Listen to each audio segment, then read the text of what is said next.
함께 말씀 보도록 하겠습니다. 갈라디아서 2장 11절에서 21절까지 말씀입니다. 갈라디아서 2장 11절에서 21절까지 한 절씩 교독하신 후에 마지막 절은 합독하도록 하겠습니다. 게바가 안디옥에 이르렀을 때 책망받을 일이 있기로 내가 그를 대면하여 책망하였노라. 야고보에게서 온 어떤 이들이 이르기 전에 게바가 이방인과 함께 먹다가 그들이 오매 그가 할례자들을 두려워하여 떠나 물러가매 남은 유대인들도 그와 같이 외식함으로 바나바도 그들의 외식에 유혹되었느니라. 그러므로 나는 그들이 복음의 진리를 따라 바르게 행하지 아니함을 보고 모든 자 앞에서 게바에게 이르되 내가 유대인으로서 이방인을 따르고 유대인답게 살지 아니하면서 억지로 이방인을 유대인답게 살게 하려느냐 하였노라. 우리는 본래 유대인이요 이방 죄인이 아니로되 사람이 의롭게 되는 것은 율법의 행위로 말미암음이 아니요 오직 예수 그리스도를 믿음으로 말미암은 줄 알므로 우리도 그리스도 예수를 믿나니 이는 우리가 율법의 행위로서가 아니고 그리스도를 믿음으로써 의롭다함을 얻으려 함이라.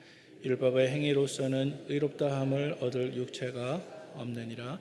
만일 우리가 그리스도 안에서 의롭게 되려 하다가 죄인으로 드러나면 그리스도께서 죄를 짓게 하는 자냐? 결코 그럴 수 없느니라. 만일 내가 헐었던 것을 다시 세우면 내가 나를 범법한 자로 만드는 것이라.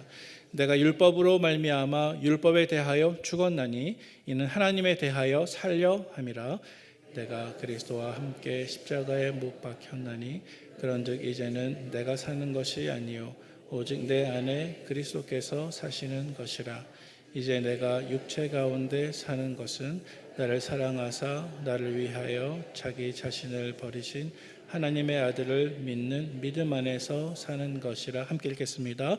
내가 하나님의 은혜를 패하지 아니하노니 만일 의롭게 되는 것이 율법으로 말미암으면 그리스도께서 헛되이 죽으셨느니라.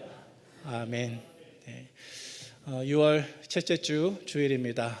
우리 2부 예배에 나오신 우리 모든 성도님들과 또 중층 영상으로 예배하시는 우리 성도님들을 주님의 이름으로 환영하고 축복합니다. 오늘은 복음은 종교가 아닙니다 라고 하는 제목으로 함께 말씀을 나누기를 원하는데요. 변증적인 설교가로 유명하신 미국의 팀 켈러 목사님의 구분에 따르면 사람들이 이 땅을 살아가는 방법에 크게 두 가지가 있다라고 말합니다.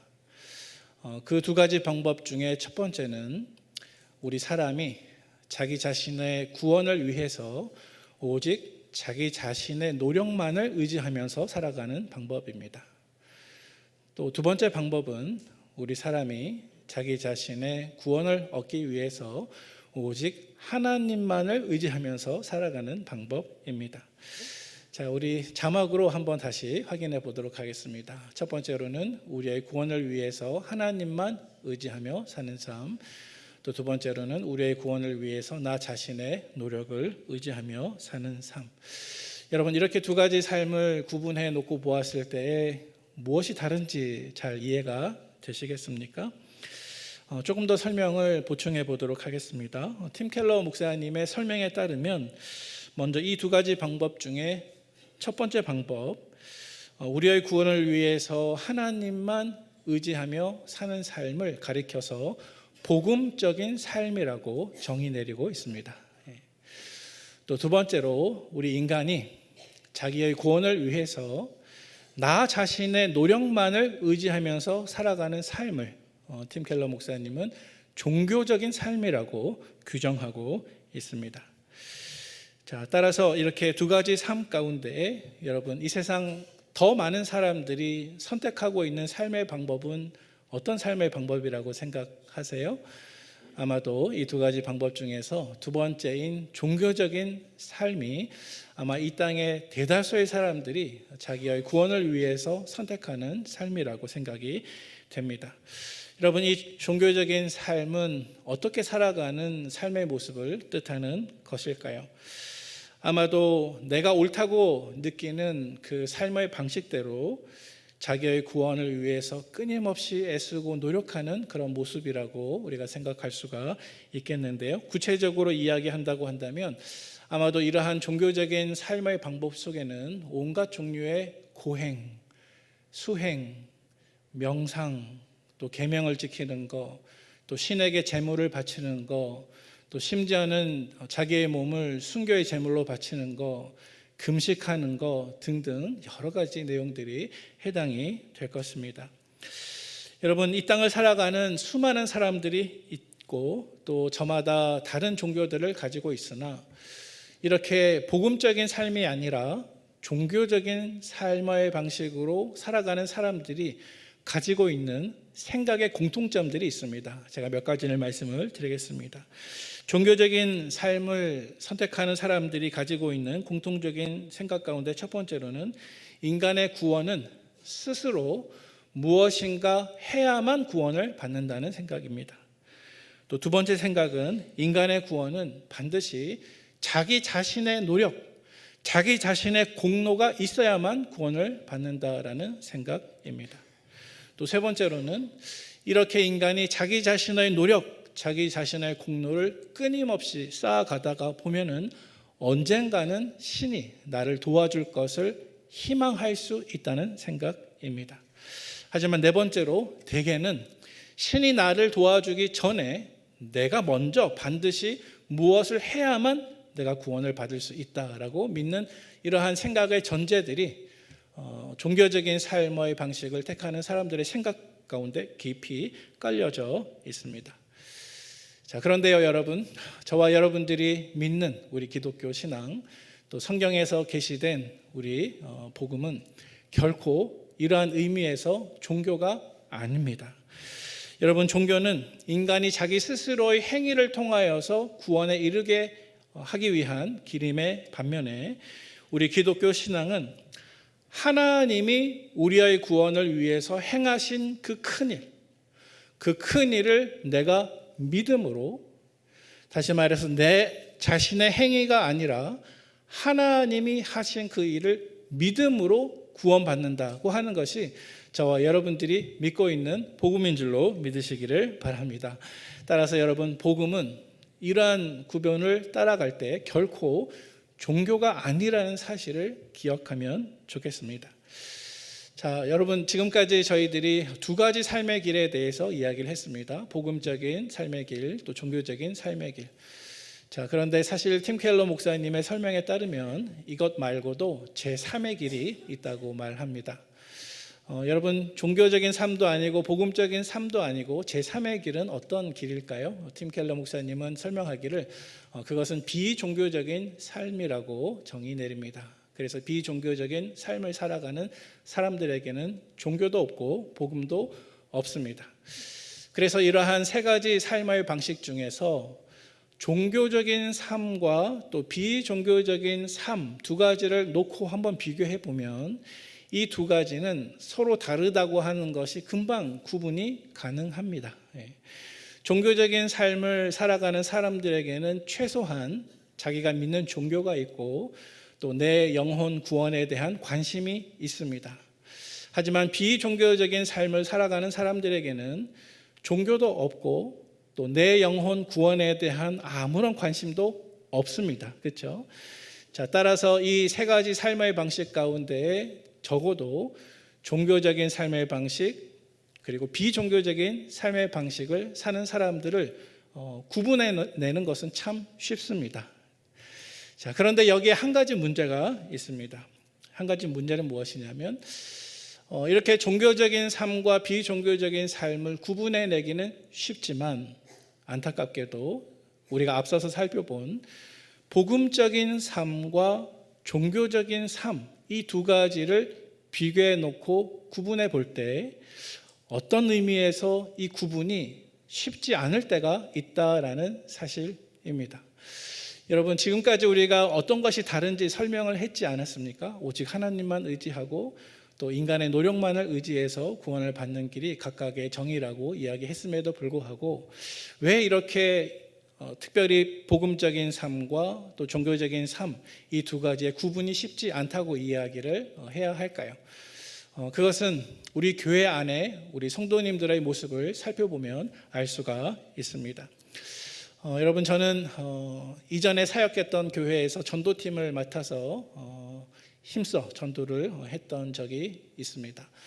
그런데 전도의 현장 가운데에서 가장 안타까운 사실 중에 한 가지가 무엇이냐 하면 교회에 오랫동안 나오시고 그래서 예수님을 잘 알고 계시고 또 복음도 잘 이해하고 계신 성도님 앞에 서서 성도님, 우리가 어떻게 해야 영생을 얻어 구원을 얻을 수 있습니까?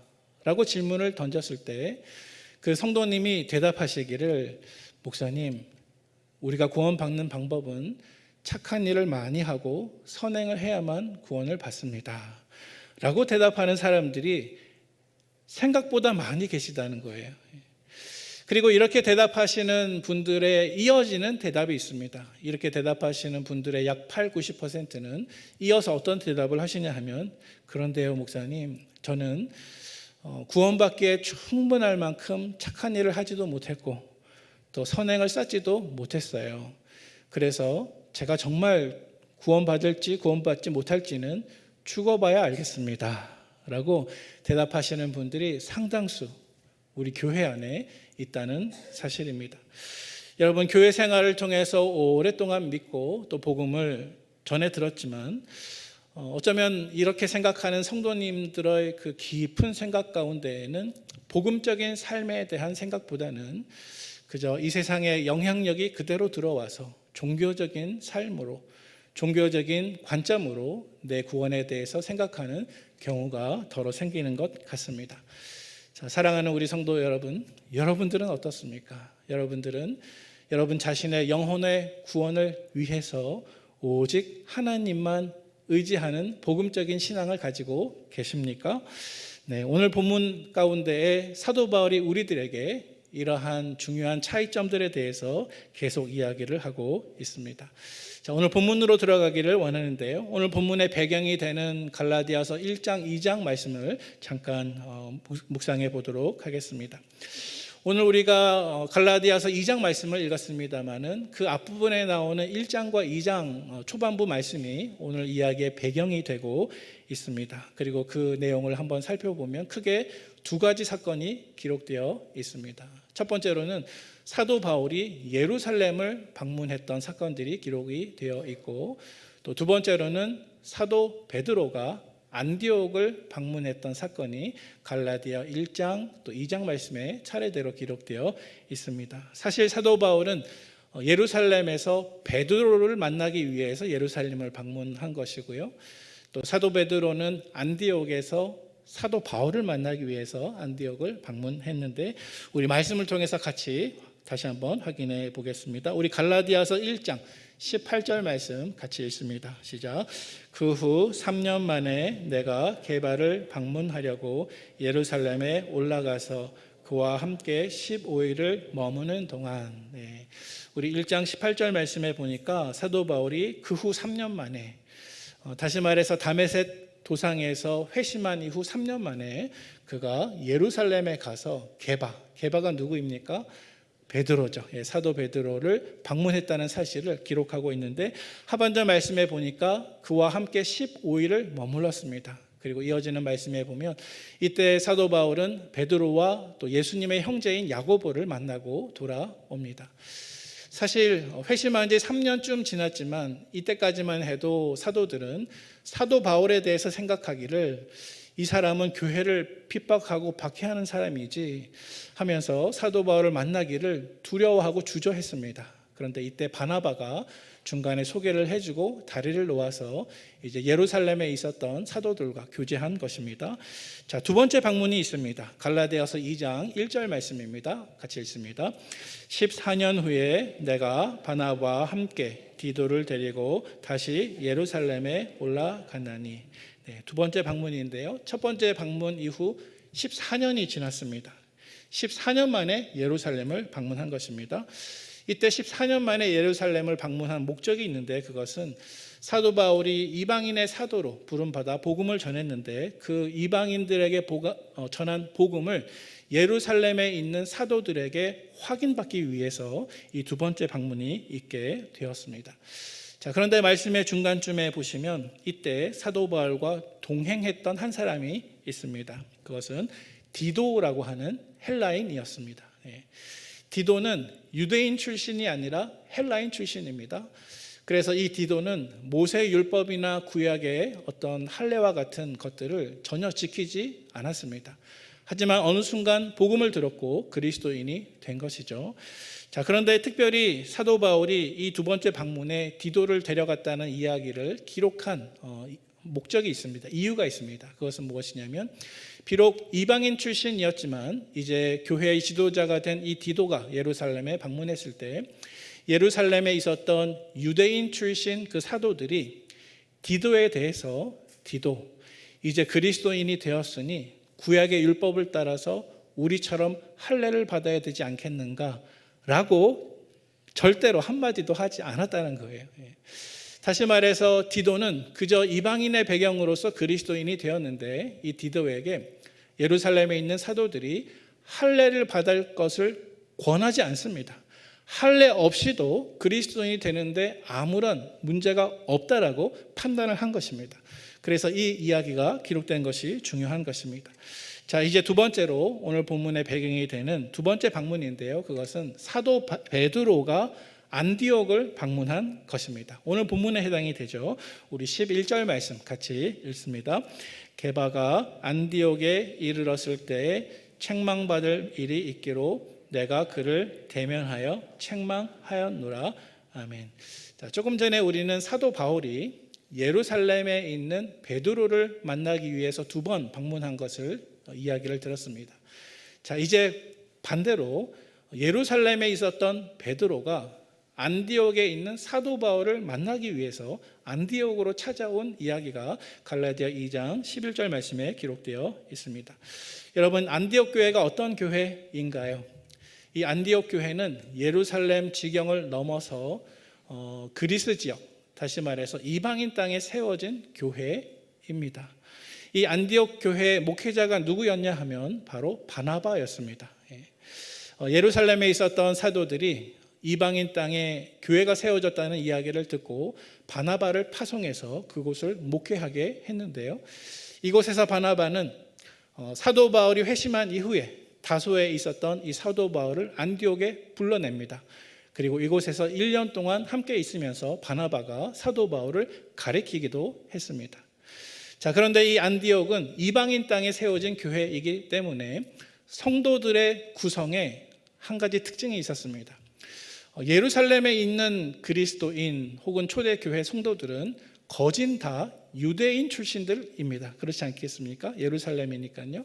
하지만 예루살렘을 벗어나 이방 땅에 세워진 이 안디옥 교회의 성도들을 생각하면 이 안디옥 교회 성도들 중에는 물론 유대인 출신 성도들도 있었으나 대부분의 사람들은 유대교 배경이 전혀 없는, 모세나 구약의 율법에 대해서 전혀 알지 못하는 이방인 출신 그리스도인들이었습니다. 그래서 여러분 머릿속에 한번 생각해 보시기 바랍니다. 이 안디옥 교회에는 유대인 출신, 다시 말해서 유대교 출신 그리스도인들이 있었고, 또 한편에 대다수의 사람들은 유대교 없이, 다시 말해서 이방인으로서 그리스도인이 된 성도들이 많이 있었는데, 이것이 안디옥 교회의 특징이었습니다. 자, 그런데 이어지는 12절 말씀을 한번 보시기 바랍니다. 성경을 먼저 눈으로 보시면 12절 이하 말씀에 보니까 야고보에게서 온 어떤 이들이 갑자기 등장하고 있습니다. 여러분, 야고보는 예루살렘에 있었습니다. 그리고 예루살렘에서 온 어떤 이들이 지금 안디옥을 방문하고 있습니다. 자, 그런데 사실 이들은 정체가 무엇이냐 하면 유대인들입니다. 그리고 유대인으로서 할례를 받았던 사람들입니다. 그리고 할례를 받았으면서도 복음을 믿고 예수 그리스도를 구주로 영접한 사람들이었습니다. 자, 그런데 야고보에게서 온 이 유대인들의 생각 가운데 여러분, 복음적인 생각이 아니라 종교적인 생각이 들어가 있었습니다. 놀랍게도 예루살렘에서 그들이 유대인으로서 그리스도인이 되었으나 이들의 깊은 심층적인 생각 가운데에 예수님의 복음을 믿으면서도 또 한편으로는 복음만으로 충분하지 못해 우리가 구원을 받기 위해서는 예수님의 죄 씻음을 믿어야 하겠지만 그것으로 충분하지 못해서 더 추가되는 것이 반드시 있어야 해라고 주장했습니다. 자, 그런데 이 추가되는 것이 무엇이었냐고 하면 바로 율법을 지키는 것이었습니다. 모세 율법을 예를 들면 정결법이라든지 아니면 유대인으로서 할례를 받아야 된다고 하는 이러한 법들을 반드시 지켜야만 그래야만 구원을 받는다라고 믿었던 사람들이 바로 이 할례자들이었습니다.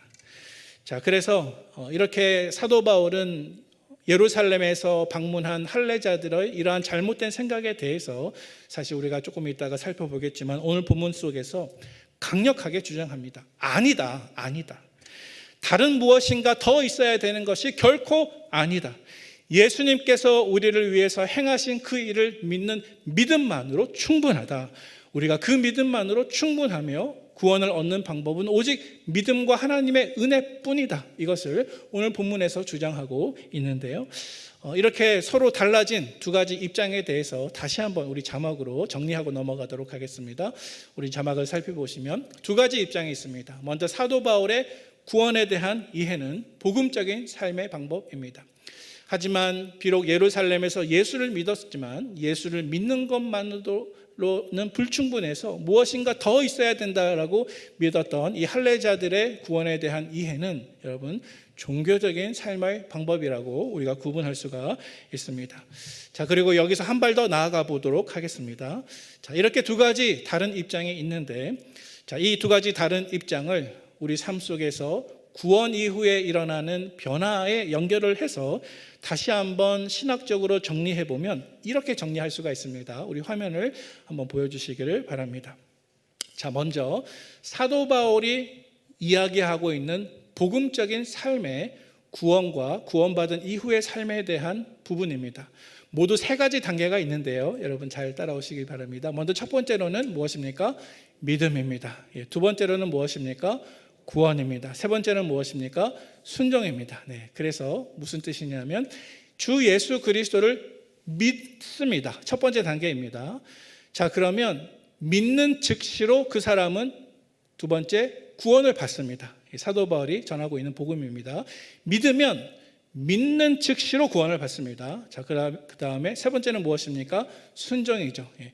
구원받은 그 사람은 내가 더 이상 구원받기 위한 조건이 아니라 내가 이미 은혜로 받은 그 구원에 대해서 감사하고 감격함으로 이제 하나님에 대해서 기쁨을 가지고 자유함을 가지고 순종할 수 있다. 이렇게 순종하는 삶의 길을 걸어가는 사람이 바로 복음적인 삶을 선택하는 그리스도인이다 라고 이야기하는 것입니다. 자, 두 번째 방법을 보도록 하겠습니다. 오늘 본문 가운데 사도 바울이 반대했던 할례자들의 종교관입니다. 구원관입니다. 순서가 있습니다. 어떻게 순서가 바뀌는지 보시기 바랍니다. 첫 번째는 무엇입니까? 믿음입니다. 두 번째는 무엇입니까? 순종입니다. 세 번째는 무엇입니까? 구원입니다. 여러분 어떤 차이가 보이십니까? 할례자들도 마찬가지였습니다. 먼저 첫 번째로 그들은 예수 그리스도를 믿었습니다. 하지만 두 번째에서 순서가 바뀌게 되는데요. 그들은 예수 그리스도를 믿는 것만으로 불충분하다. 구원받기 위해서 내 노력, 내 공로가 필요한데 그것은 구약의 율법을 지키는 것이다. 순종하는 것이다. 따라서 여기서 순종은 구원받을 조건으로 순종하는 것입니다. 그리고 제일 마지막에 따라오는 것이 무엇입니까? 그때야 비로소 나는 구원을 바랄 수 있다. 희망할 수 있다. 여러분 이러한 차이점이 이제 조금 더 눈에 보이십니까? 여러분 이렇게 두 가지 차이가 있는데 이 두 가지 서로 다른 점은 그저 쉽게 우리가 그런가 보다 하고 넘어갈 것이 아닙니다. 여러분 이렇게 두 가지 다른 입장은 그저 둘 다 공존할 수 있는 그런 교단적인 차이가 아니고요. 여러분 하나는 복음이고 하나는 종교입니다. 여러분 복음은 내가 예수를 믿으면 그 즉시로 믿음으로 구원을 받고 구원받은 성도는 내가 은혜로 받은 구원에 대해서 감사함으로, 기쁨으로, 행복으로, 자유함으로 주님께 순종하는 사람이 됩니다. 이것이 복음이고요. 두 번째, 종교적인 삶은 무엇인가 하면 내가 예수를 믿어도 무엇인가 불충분해. 무엇인가 더 해야 돼. 하나님의 마음을 더 기쁘게 감동시켜야 돼. 그래서 이것도 하고 저것도 하고 이것도 하고 저것도 지켜야 돼. 그럴 때 나는 구원받는 것을 희망할 수가 있어. 이렇게 우리가 예수를 믿으면 여러분 이것은 성경이 말하는 복음이 아니라 종교적인 삶입니다. 따라서 여러분 우리는 복음이 아니라 종교가 아니라 복음을 믿는 우리 성도들 되시기를 축복합니다. 복음은 결코 종교가 아닙니다. 이러한 차이점들에 대해서 오늘 본문이 보다 더 자세하게 설명하고 있습니다. 우리 다시 한번 11절 말씀으로 돌아가서 말씀을 읽어보도록 합니다. 게바가 안디옥에 이르렀을 때 책망받을 일이 있기로 내가 그를 대면하여 책망하였노라. 아멘. 아까도 말씀드린 것처럼 게바가 베드로가 안디옥을 방문합니다. 그리고 이 안디옥을 방문했을 때 그곳에 있는 대부분의 사람들은 헬라 사람들입니다. 이방인들로서 그리스도인이 된 사람들이었습니다. 자, 그래서 이 게바는 헬라 사람들인 이방인 출신 그리스도인들과 함께 안디옥을 방문해서 함께 무엇을 하고 있었나요? 식탁의 교제를 하고 있었습니다. 함께 섞여 앉아서 음식을 먹고 있었다는 것이죠. 우리 12절 말씀 같이 한번 읽어보도록 하겠습니다. 12절입니다. 야고보에게서 온 어떤 이들이 이르기 전에 게바가 이방인과 함께 먹다가 그들이 오매 그가 할례자들을 두려워하여 떠나 물러가매. 자, 여러분 구약의 성도들은 식탁을 나눌 때에도 식사를 할 때에도 반드시 정결한 음식과 부정한 음식, 또 내가 같이 앉아서 밥 먹는 저 사람이 정결한 사람인지 부정한 사람인지를 따지면서 식사를 했지 않았습니까? 자, 그런데 게바 사도 베드로는 이 안디옥을 방문하면서 이제 이방인 그리스도인들 가운데 어떤 음식을 먹는지, 또 이방인 이 사람이 그리스도인이 되어서 구약의 기준에 따라서 정결한 사람인지 정결하지 않는 사람인지 묻지 않습니다. 따지지 않습니다. 그리고 그들과 함께 앉아서 아름다운 식탁의 교제를 나누게 되었습니다. 여러분 어떤 대화가 오갔을까요? 사람들이 묻지 않았을까요? 베드로 사도님, 정말로 당신은 예수님과 함께 바다 위를 걸으셨나요? 정말로 당신은 예수님이 기도하실 때에 예수님을 3번 부인하는 그런 잘못을 저질렀습니까? 그리고 나서 예수님을 만나서 네가 나를 사랑하느냐라고 질문하실 때 그렇게 대답하셨나요? 얼마나 많은 대화가 오갔겠습니까? 자, 하지만 이렇게 사랑의 식탁의 교제를 나누는 그 자리에 갑자기 야고보에게서 온 할례인들이 등장하게 되었습니다. 자, 그러자 어떤 일이 벌어지게 되었습니까? 12절 하반절 말씀에 보니까 이렇게 이방인들과 함께 복음 안에서 아름답게 교제를 나눴던 사도 베드로였는데 그만 자리를 박차고 일어납니다. 눈치를 보는 것이죠. 마음의 두려움을 느낀 것이죠. 야고보에게서 온 그 유대인들 때문에 그런 것이죠. 그래서 그는 그만 그 유대인들의 압력에 이기지 못해서 자리를 슬그머니 일어나고 말았습니다. 여러분 베드로뿐 아닙니다. 말씀에 보니까 심지어 베드로의 행동을 본 다른 유대인들과 또 심지어는 바나바조차도 그 자리에서 같이 식사하다가 이방인과 함께 어우러진 그 자리를 지키지 못하고 일어나고 자리를 떠났다라고 말씀하고 있습니다. 여러분 바나바가 누구입니까? 이 안디옥 교회 목회자입니다. 이 안디옥 교회 목회자마저도 마음에 그만 흔들림을 가지고 그 자리를 떠났는데 그것은 그의 마음속에 복음적인 관점이 아니라 종교적인 관점이 들어가 버렸기 때문에 그랬습니다. 여러분 사도 베드로가 어떤 사람입니까? 교회의 대표이자 모든 사도들 중에 사도 아닙니까? 하지만 이러한 사람이 어떻게 이러한 실수가 저지르게 되었을까요? 여러분 우리가 그 이유를 다 알 수 없지만 사도행전 11장 1절 3절 말씀에 한 가지 힌트가 있는 것 같습니다. 제가 봉독해 보겠습니다. 유대에 있는 사도들과 형제들이 이방인들도 하나님의 말씀을 받았다 함을 들었더니 베드로가 예루살렘에 올라갔을 때 할례자들이 비난하여 이르되 내가 무할례자의 집에 들어가 함께 먹었다 하니. 자, 말씀을 보시기 바랍니다. 여러분 방금 읽으신 이 사도행전 11장 말씀은 베드로가 하나님께서 보여주시는 환상을 받고 로마의 백부장인 고넬료의 집에 들어가서 이방인들에게 복음을 전하고 이방인들에게 세례를 주고 그들이 예수를 믿고 그 이방인들이 성령 충만함을 받았던 그 직후에 일어난 일입니다. 우리가 잘 알고 있는 것처럼 하나님께서는 베드로에게 3번 환상을 보여주시면서 내가 깨끗하게 한 것을 네가 속되다고 하지 말아라 말씀하시고 고넬료의 집에 보내십니다. 베드로가 순종해서 떠났습니다. 그곳에서 설교했는데 그곳에 있는 모든 친구들과 가족들이 친척들이 다 예수를 믿었습니다. 세례를 줄 때 성령까지 내리는 것을 보았습니다. 초대교회에 축복받은 사실이죠. 이방인에게 복음이 전해지고 교회가 생기는 장면입니다. 자, 분명히 사도 베드로는 성령님의 인도하심을 받아서 이방 땅에 가서 구약의 기준에서는 거룩하지 못한 사람들에게 가서 그들과 교제하고 복음을 전했는데 성령의 역사가 나타났습니다. 하지만 그가 이 사역을 마치고 다시 예루살렘으로 돌아왔을 때 여러분 어떤 일이 있었냐 하면 예루살렘에 있었던 할례자들이 다시 말해서 유대인으로서 그리스도인이 된 그 할례자들이 베드로를 비난하여 이르되 네가 무할례자의 집에 들어가 함께 먹었다 하니. 여러분 아마도 사도 베드로는 이때 마음에 큰 상처를 받았던 것 같습니다. 그래서 지금 안디옥에서 이방인들과 함께 교제하다가 그만 이때 자기를 비난했을지도 모르는 그 할례자들이 안디옥에 찾아오게 되자 그들의 눈치를 보면서 복음에 대한 분명한 기준을 지키지 못하고 슬그머니 종교적인 관점을 가지면서 자리를 빠져나가는 모습을 볼 수가 있습니다. 자, 이에 대해서 사도 바울은 베드로를 책망합니다. 여러분 이때 사도 바울은 교회 안에서 그 자리가 지위가 사도 베드로처럼 높은 사람이 결코 아니었습니다.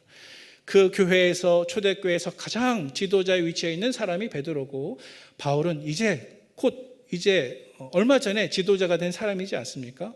그런데 이렇게 교회 안에서 입지가 작았던 사도 바울이 기탄 없이 가차 없이 베드로를 비판하고 있습니다. 우리 14절 말씀을 같이 한번 읽어보도록 하겠습니다. 14절 말씀입니다.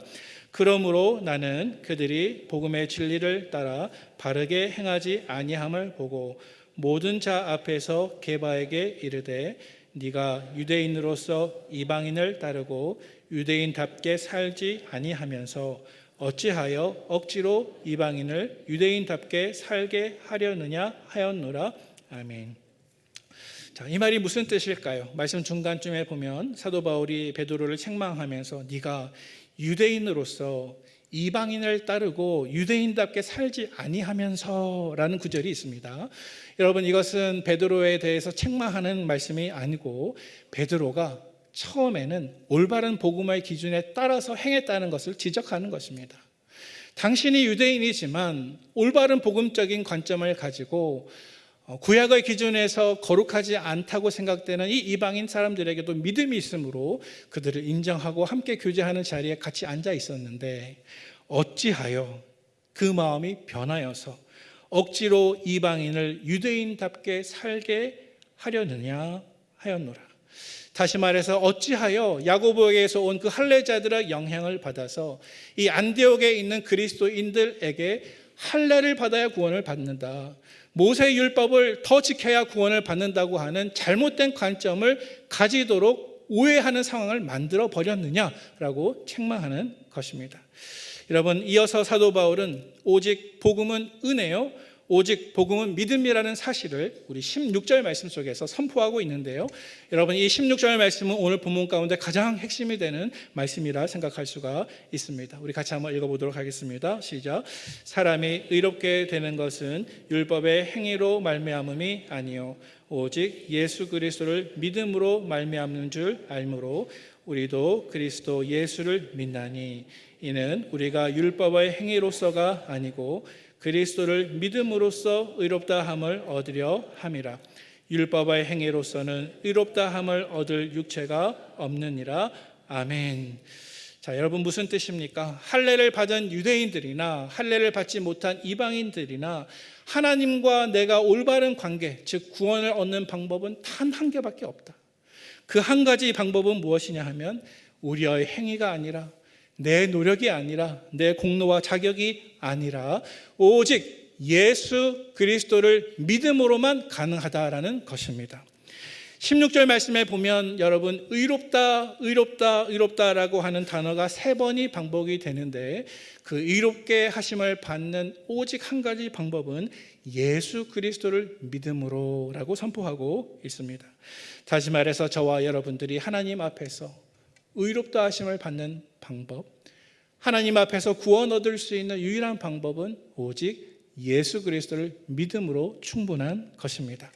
여러분, 복음은 우리 인간이 처한 현실과 우리 인간이 처한 타락한 본성에 대해서 정확하게 진단을 내리고 있습니다. 저와 여러분들은 타락한 죄인들입니다. 우리는 연약하며 타락했기 때문에 우리가 제 아무리 노력하고 제 아무리 공로를 쌓아도 결코 하나님을 만족하게 할 수 있는 구원의 충분한 의는 얻을 수가 없는 것입니다. 우리는 우리 스스로의 힘으로 결코 구원을 얻을 수 없습니다. 마치 물에 빠진 사람이 자기 자신의 머리를 잡고 끌어올린다고 해서 구원받지 못하는 것과 똑같습니다. 그래서 종교의 개혁자 루터는 우리가 예수 그리스도를 믿으면 죄인이지만 동시에 의인이라고 말하기도 했습니다. 여러분, 오늘 본문 가운데 특별히 중요한 구절 중에 하나인 이어지는 21절 말씀을 우리 같이 한번 읽어보면 좋겠습니다. 21절 말씀입니다.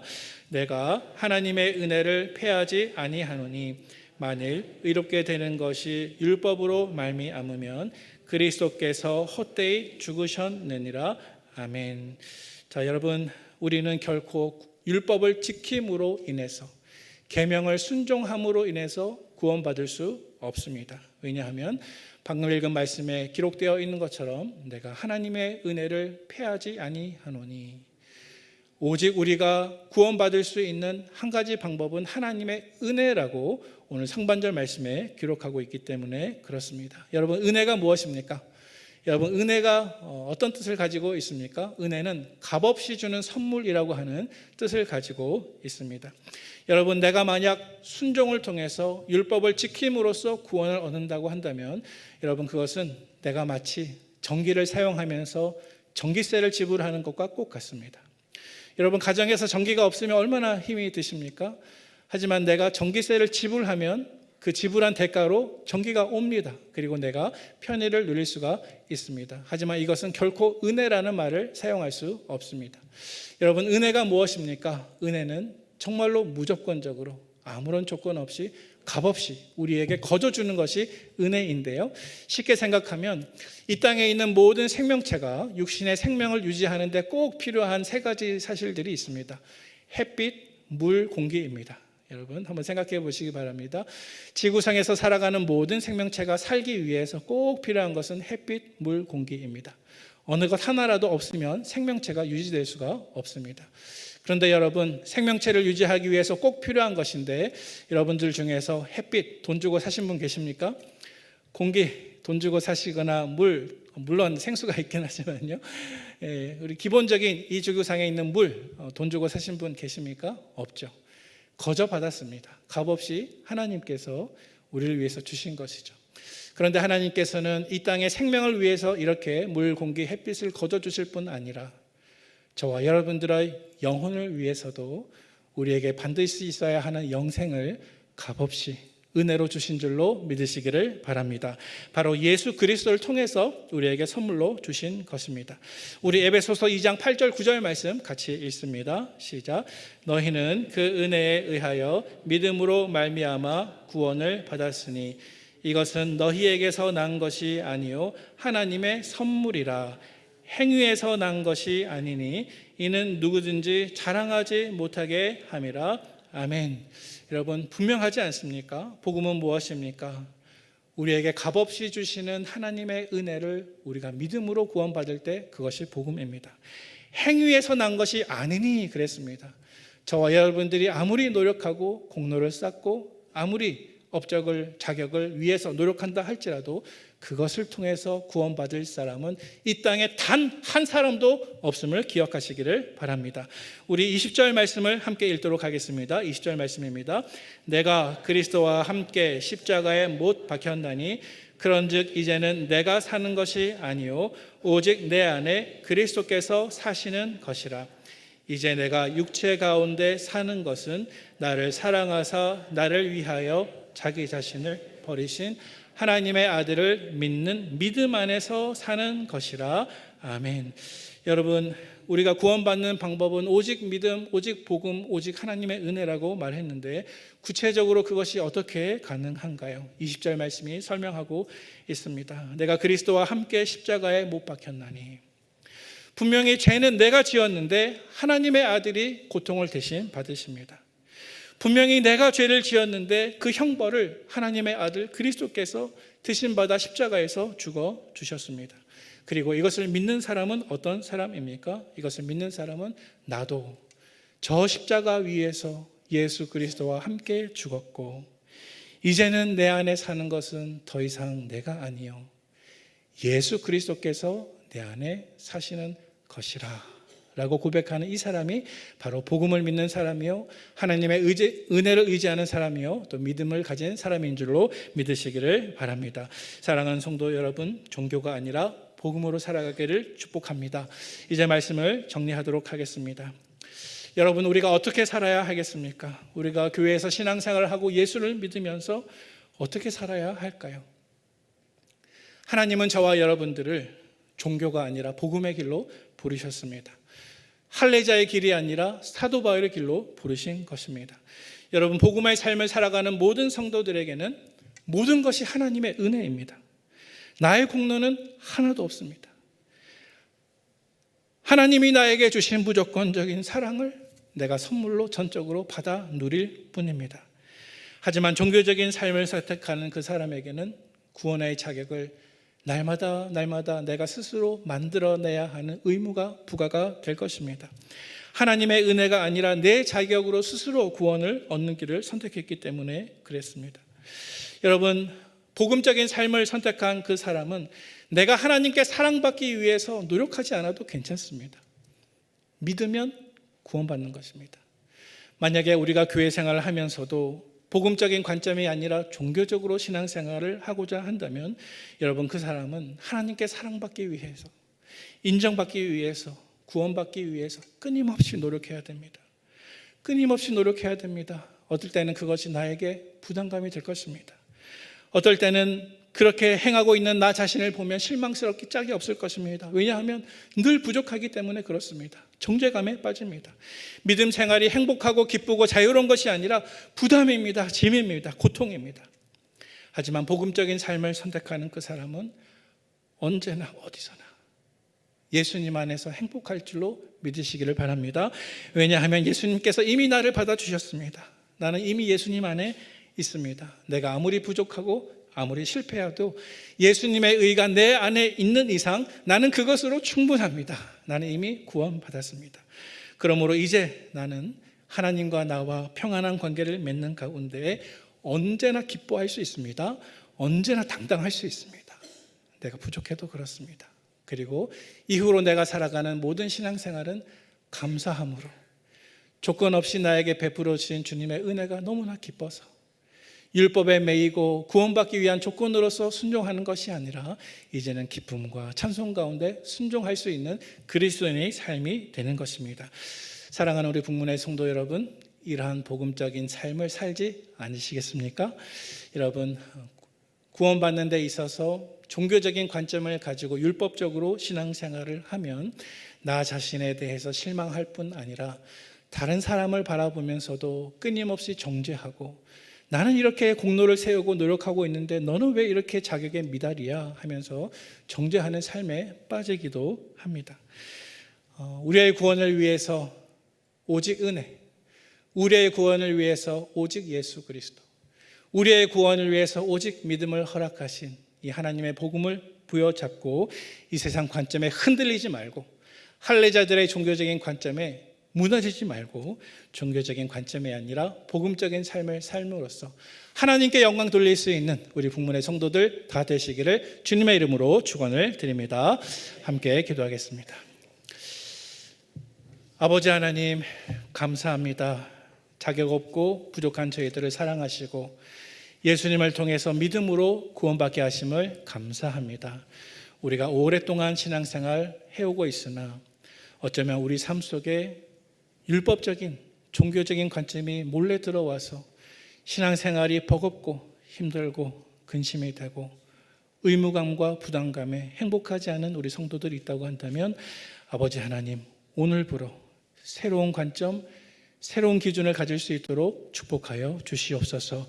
예수를 믿으면 그 즉시 내가 구원받는 것이요, 이후에 내 삶은, 내 삶의 변화는 그 은혜에 감격하고 감사하고 그 사랑을 생각할 때 기뻐서 행복하며 하나님께 내 사랑을 드리는 그러한 자유로운 삶임을 고백할 수 있는 우리 성도들의 삶이 될 수 있도록 인도해 주시옵소서. 우리를 구원하신 예수님의 이름으로 감사하며 기도합나이다. 아멘. 주님의 전을 떠나가기 전에 머리 숙여 함께 기도하면 좋겠습니다. 먼저 첫 번째로 우리 다가오는 우리 대선, 우리 선거를 위해서 기도하면 좋겠는데요. 하나님, 우리나라에 지도자의 복을 허락하여 주시옵소서.